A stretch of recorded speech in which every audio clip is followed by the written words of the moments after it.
गुनहगार राजन ने जो खून किया है उसको साबित करने के लिए और सबूत की भी जरूरत है, ऐसा विपक्ष का कहना है।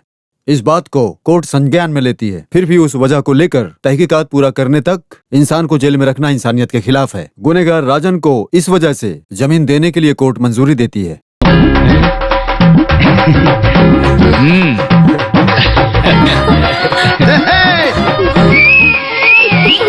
तुम कौन हो? मैं लिवी हूँ, राजन का साला हूँ, लिवी साला। 3000 फाइन भरवाओ इससे और कोर्ट खत्म होने तक इसको बंदी बनाकर रखा जाए। सर देखो, अभी तो सिर्फ जमीन मिली है, बाहर निकलकर कोई दूसरा लफड़ा मोल मत करना। अरे अभी तक मेरे पास एक लक्ष्य है। सब ठीक है। मैं अभी तक जिस जिंदगी को जिया है वो अलग जिंदगी थी, पर उसने मुझे जीना सिखाया है। सिर्फ उस खत ने? तुम लोग ऑफिस जाओ, इसका फीस कितना वो जोड़ के रखो। जाओ जाओ। उसका खत अभी भी आता है क्या? और नहीं तो क्या, अभी तक 6 लेटर मिले हैं मुझे, पूरे 6 लेटर। ये हुई ना बात। उसे लेकर कोई जानकारी मिली या नहीं तुम्हें? नहीं, इतना कुछ डिटेल्स तो नहीं मिला है मुझे, लेकिन वो शादीशुदा है, फिर भी कोई बड़ी बात नहीं है। बहुत बड़ा दिल है तुम्हारा।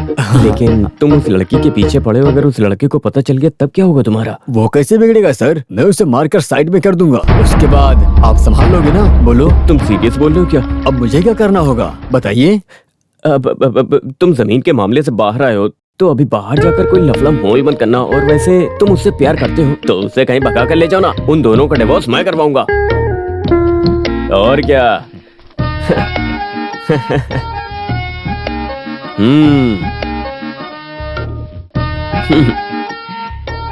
ओके, जितनी जल्दी हो सके उस लड़की के पति से उसको भगा कर ले जाओ और बिना परेशानी के साथ उस लड़की के साथ अपनी जिंदगी की शुरुआत करो। Good luck.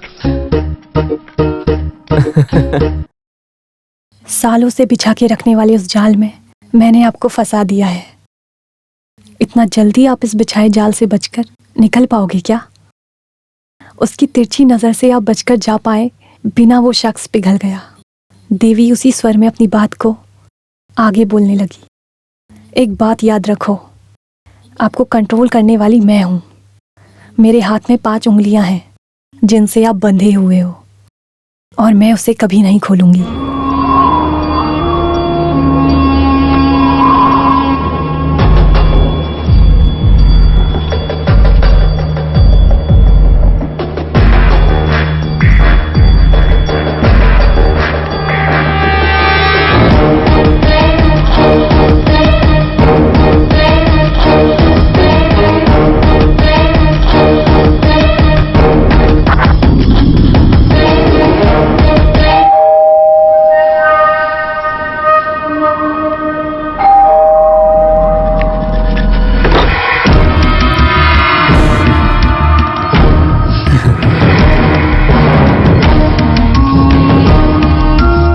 राज? हाँ, आप मुझे इसी तरह से बुलाना चाहती हो? मैं अच्छी तरह से जानता हूँ। क्या मैं अंदर आ सकता हूँ, आपको दिक्कत ना हो तो? मेरे हस्बैंड नहीं है। उसके लिए नहीं, मैं तो सिर्फ आपसे मिलने आया था। वैसे जो आदमी घर में आया है उसको बैठने के लिए नहीं बोलोगी? राज प्लीज, यहाँ कोई भी नहीं है, आप बाहर जाइए। ये सही है, पहले तो सामने से बुला लिया, जाने को बोल रही हो? डेविड ने जो बात बोला था उसको याद दिलाऊं क्या? प्यार कभी किसी को छोटा नहीं बनाता। तुम चाहो तो छोटा कर बन सकता हूँ। हाँ? राज, मैं यस, शक मत करो। तुम जो लेटर हर रोज भेज रही थी वही राज हूं मैं। तुमने कभी मुझे सामने से नहीं देखा। लेटर पे प्यार करने वाला राज हूं मैं, राज मेनन।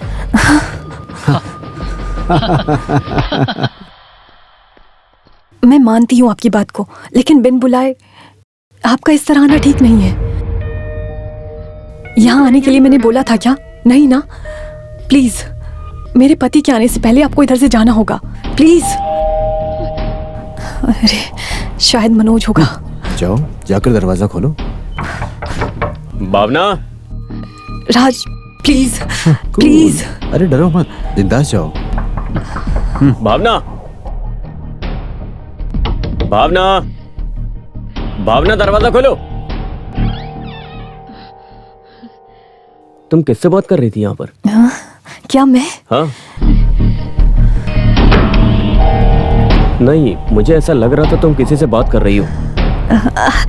अरे नहीं, ऐसा कुछ भी नहीं है, बस ऐसी किताब पढ़ रही इतनी जोर थी। से? मनोज, आ जाओ, फ्रेश हो जाओ, आओ।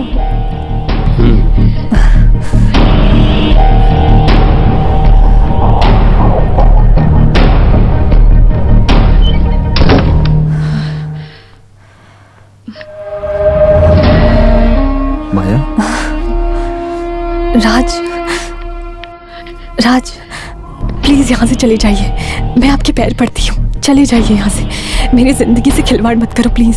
हे, तुम किस लिए डर रही हो? तुम्हारे पति से मैं बात करता हूँ। नो, बुलाओ। No Raj, please. मनोज इस बारे में कुछ नहीं जानता है, प्लीज राज, अगर तुम मुझे पसंद करते हो तो कृपा करके यहाँ से चले जाओ प्लीज। देखो, तुम हमेशा मेरे दिल में हो, लेकिन अभी यहाँ से चले जाओ प्लीज। ठीक है, मैं भी जाता हूँ, लेकिन मैं वापस जरूर आऊंगा, ये बात याद रखना, क्योंकि तुम मेरे दिल से दूर नहीं जा सकते। नो राज, नो राज, नहीं, please please. Okay, okay. I can understand your situation. I'll come another day.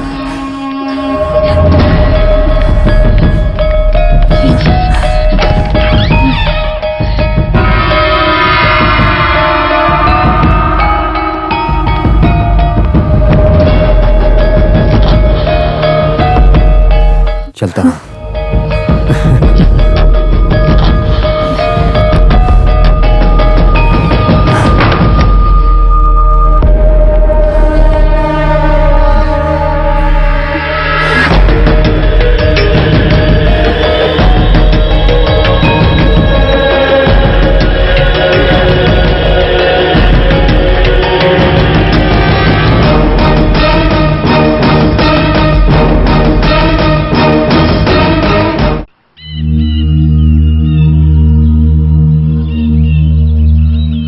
अगर वो अकेले में बात कर रही है तो इस बात को इतना सीरियस लेने की जरूरत नहीं है। मनोज, जब हमारे बीच में इस तरह का झगड़ा होता है तो हम बात करके हल निकाल लेते हैं। अरे लेकिन एक आदमी बगल में खड़ा है ऐसा समझकर वो बात करती है, लेकिन जिस तरह से वो बात करती है उसके सामने कोई भी नहीं होता है। उस अदृश्य व्यक्ति का सवाल सुनकर जवाब देते वक्त भी, मैं सच बोल रहा हूँ डॉक्टर, उस वक्त का बर्ताव मानो मोनो एक्टिंग का परफॉर्म लगता है भावना का। मेरी बात मानिए। उसके बाद में बहुत नॉर्मल टाइप में ऐसा करती है जैसे कि कुछ हुआ ही नहीं है। एक बार मैंने चुपके से डॉक्टर से इलाज करवाने की कोशिश की थी, लेकिन डॉक्टर को सामने देखकर उसको लगा मैं उसका इलाज करवाने गया हूँ और वो गुस्से से वहां से चली गई। तुम लोगों के बीच में फिजिकल रिलेशन कैसा है? कितना दिन हुआ होगा? बेटी के मर जाने के बाद। उसके बाद भावना हमेशा ऐसी थी क्या? नहीं डॉक्टर, पहले वो किसी से बात नहीं करती थी, फिर कभी कभी फोन पे बात करती थी अपनी सहेली के साथ, और तभी से मैंने उसको खुश देखा था। लेकिन पता नहीं क्यों उसकी सहेली के साथ भी उसकी बातचीत बंद हो गई और धीरे धीरे वो पहले जैसी हो गई। ओके, हम देखते हैं। अब से ऐसा कोई बर्ताव मत करना जिससे उसको किसी तरह का शक हो। I mean, शादी के बाद आप दोनों कितने प्यार से मोहब्बत से मिलजुल कर रहा करते थे, अब मुझे वही बात की टेंशन है। मेरी एक बात ध्यान से सुनो, ये सब ठीक हो जाए इसके लिए हम तीनों को एक जगह मीटिंग करना बहुत जरूरी है। एक डॉक्टर के नाते नहीं, एक दोस्त होने के नाते।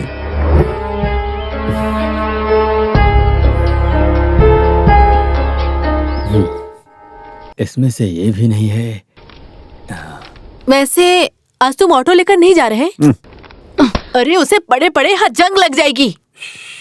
हैं? उधर देखो। ये क्या हो रहा है? अरे बहुत देर से तुम इसे पढ़ रहे हो, किसी परीक्षा की तैयारी कर रहे हो क्या? अरे तुम कुछ मत बोलो, चुप रहो।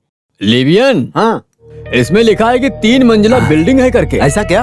और क्या लिखा है पता है? हाँ। घर में जब कुछ काम नहीं रहता है तब मैं फ्लैट की बालकनी में खड़ी होकर बस यूं ही आसमां देखते रहती हूँ। हाँ। बस ऐसा ही कुछ लिखा अबे है। ओए, तो लगता है वो फ्लैट में रहती है। वैसे आप किसके बारे में बात कर रहे हो? हाँ? साले साहब जिस लड़की से शादी कर रहे हैं उसके बारे में। अरे क्या बोल रहे हो? लिबिया जो बोल रहा है सच है।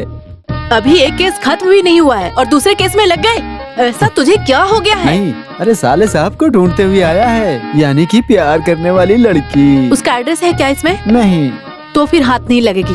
अरे वो पति के डर से इस लेटर में एड्रेस नहीं लिखी होगी, कहीं वहाँ पहुँच गया तो बेइज्जती हो जाएगी। अरे तू निकल यहाँ से।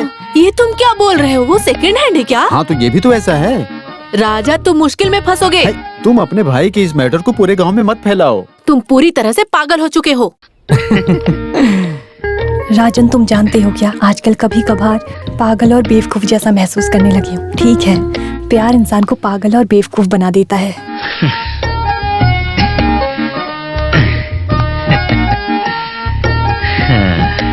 हाँ, सही बोलती हो बहन। प्यार एक हिसाब से इंसान को बेवकूफ और पागल बना देता है। उसके प्यार में ऐसे डूब चुका हूँ कि रातों को नींद नहीं आती और दिन में चैन उसके बिना। अच्छे से कोटेशन लेकर खून खराबा करने वाले मेरे भाई की परिस्थिति तो देखो। प्यार प्यार का नाटक कर रहा है, देखती हूँ उसको। रुको। अरे साले साहब, देखो तुम्हारे खत को लेके जा रही है वो। भाड़ में गया इसका प्यार व्यार, पूरा मैं जला ही देती हूँ आज। अरे ये क्या कर रहे हो? कुछ नहीं सुनूंगी। तुझे तो मार डालूंगा मैं। अरे तुम्हें जलाने को किसने अरे बोला? क्या कर रहे हो तुम? अरे इसे छोड़ो यार। तुझे जिंदा नहीं छोड़ूंगा मैं। तुम उठे किचन में जाओ। जाओ यहाँ से निकल जाओ। राजन, दिमाग खराब कर रख दिया इसने। क्या है? खत है उसके लिए, क्या बात है? ये लीजिए। इधर तो। अरे साले साहब, ये देखो फिर एक खत आया। उसका ही होगा। लाओ। ये लो, पकड़ो।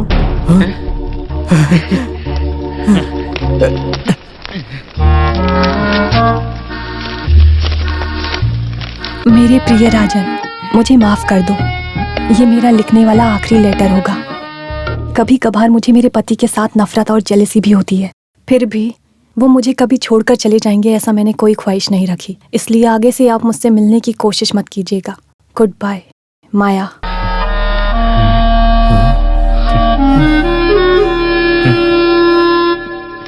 आगे से मुझसे मिलने या बात करने की कोशिश मत करना। अगर ऐसा करने की कोशिश की तो तुम्हारे लिए बहुत बुरा हो जाएगा। सर आप ही बोलो, इस तरह खत लिखने की कोई वजह तो हो सकती है ना? आई, आप तो बड़े वकील हो, जवाब दो ना सर। वो क्या है कि अभी सर आप तकलीफ मत उठाइए, मैं खुद ही बोलता हूँ। इसके पीछे कोई तो आदमी है। कौन है? और कौन हो सकता है? उसी का नालायक पति। तो ये खत उसने लिखा है? अरे किस लिए ऐसा लिखने का सर? इस लेटर को मैं अच्छे से समझ सकता हूँ सर। हाथी है, घोड़ा है, सोना है, ऐसा बोलने वाली एक लड़की अभी पत्थर है, गद्दा है, बेकार की चीज है, ऐसा बोले तो उसके पीछे और कौन हो सकता है सर? क्यों ना उसे हम सीधा उठा लेते हैं सर। सर आप बस मेरा केस चलाइए सर। अरे सर मैं इतना सीरियस हूँ और आप हंस क्यों रहे हो? मैं सीरियसली बोल रहा हूँ। उसके पति से नहीं बनता है। कैसे जानते हो? अरे उसने अपनी कमजोरी के बारे में बताया है। वो लड़की एकदम बढ़िया पढ़ी लिखी लड़की है। अपने हर खत में मुझे बहुत बड़ा कोटेशन लिखकर भेजती है। उसके पास इतना दिमाग आया बोले तो उसके दादाजी की ओर से। वो आदमी कोई मामूली इंसान नहीं है, कोई फेमस आदमी हो सकता है। जब वो मर गया तो उसने अपनी सारी बुक्स इस लड़की को दे दिया। अगर उसे अच्छी तरह से संभाल के रखना है तो फ्लैट में पूरा कमरा उसे चाहिए होता है। और उसका पति बोले तो ऑफिस या कोई रियल एस्टेट का धंधा, इसके अलावा कुछ सोचता ही नहीं। एक हिसाब से मैं उसके लिए कुछ भी नहीं लगता हूँ, लेकिन फिर भी वो मेरे ऊपर बहुत प्यार जताती है। इसका मतलब उसका पति उसे कुछ तो टॉर्चर कर ही रहा होगा। सर आप जरा सोचकर देखिए, उसकी लड़की की मौत की वजह उसका पति ही है सर। लेकिन वो तुझे कैसे जानती है? ये सस्पेंस है, जिस दिन सामने मिलूंगी उस दिन बताऊंगी, ऐसा बोला उसने। उसने जो लिखा है पूरे 6 के 6 खत में, और इस खत में हमेशा तुझे याद करते बैठी हूँ, ऐसा लिखने वाली लड़की अब ऐसा खत आगे से कभी नहीं लिखूंगी ऐसा बोली है। मुझे लगता है इसके पीछे उसका पति है सर। एक बात तो है, अब उसने कुछ कहा तो उसके पति को मारकर मैं शादी कर लूंगा। अब वैसे ये एक खत मेरे पास रहे तो कोई दिक्कत तो नहीं है ना? नहीं सर, मेरे हाथ में रहने वाला आखिरी सबूत है ये। बाकी लेटर को मेरी बहन ने जला दिया। अरे दे ऐसी दो बात सर। नहीं है, मैं तुम्हारा वकील हूँ ना, तो डरो मत। ये सही नहीं है, मुझे दे दो सर। तुम कल मेरे ऑफिस आना, वहाँ बैठकर हम फैसला करेंगे इस खत का क्या करना है। सच बोल रहे हो ना? सच में। जाओ जाओ, तुम जाओ।